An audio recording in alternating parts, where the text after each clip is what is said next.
Absolutely great, একটা অত্যন্ত famous cartoon. কিন্তু আমি একটা জিনিস বুঝি না, এই বাটুল বাচ্চু বিচ্চু যেখানেই যাক, সে বিয়ে বাড়ি যাক, বিদেশে যাক, যে কোনো প্রবলেম সলভ করতে যাক, পাহাড়ে যাক, জঙ্গলে যাক, সমুদ্রে যাক, তারা খালি পায়ে কেন যায়? তাদের কি কোনোদিন কেউ জুতো কিনে দেয় না? তারা নিজেরা কোনোদিন নিজেদের জন্য জুতো কিনতে পারে না? দ্বিতীয় কথা, এই যে বাচ্চু বিচ্চু যখন স্কুলে যায় তখন তারা স্কুল ড্রেস পরে না। অন্যান্য স্টুডেন্টরা সবাই স্কুল ড্রেস পরে আছে, কিন্তু বাচ্চু বিচ্চু আলাদা পোশাক। ওদেরকে এই স্পেশাল ছাড়টা দেওয়ার কারণটা কি?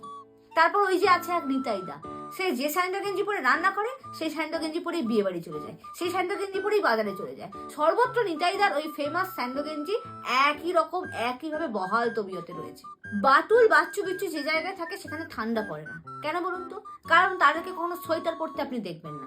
বাটুল ওই একরকম স্যান্ডো গেঞ্জি পরেই রয়েছে, বাচ্চু বিচ্চু ওই একই জামা পরে সারা বছর সারা জীবন কাটিয়ে দিচ্ছে। এই যে বাঁটুল আর নন্টে ফন্টাতে একটা জিনিস লক্ষ্য করবেন, ওখানে কোনো ফিমেল পার্মানেন্ট ক্যারেক্টার নেই। বাঁটুলে যদিও বা দেখা যেতে পারে ওই বাঁটুল যে রাজার বাড়িতে গিয়ে প্রবলেম সলভ করে, সেই রাজার বউ, রানী অথবা রাজকুমারী, তা নইলে ভ্যাম্পায়ার কুইন বলে একটা ক্যারেক্টার আছে, যেটা মাঝে মধ্যে দেখা যায়, তাও দু একটা পর্বে। সেখানে মেয়েদের কোনো জায়গা নেই। বাঁটুল বাচ্চু আর বিচ্চুকে নিয়ে পাহাড়ে যাচ্ছে, সেখানে না আছে সোয়েটার, না আছে জুতো। হ্যাঁ, ঠান্ডা লাগে না তোদের? এই প্রশ্নগুলোর উত্তর আমি আজ অব্দি পাইনি। আপনারা যদি জানেন আমাকে প্লিজ হেল্প করুন, কারণ এই উত্তরগুলো আমার মেয়েকে দিতে হবে। এই প্রশ্নগুলো অ্যাকচুয়ালি আমার মেয়ের। Please help me. আজকের মতন টাটা।